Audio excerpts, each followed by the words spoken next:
Assalamualaikum warahmatullahi wabarakatuh.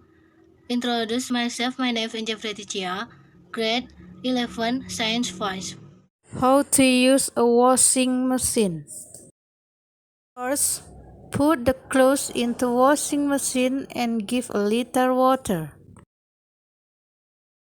Then, pour a little detergent so that the clothes are clean and fragrant. Set the washing machine time, turn it according to time you want, for example, 15 minutes.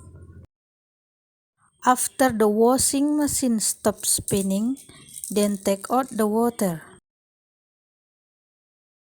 If you want to quickly dry, so put the clothes into drying machine. Then turn time in the dryer setting according you want. After drying machine stop, so the process of washing clothes is complete.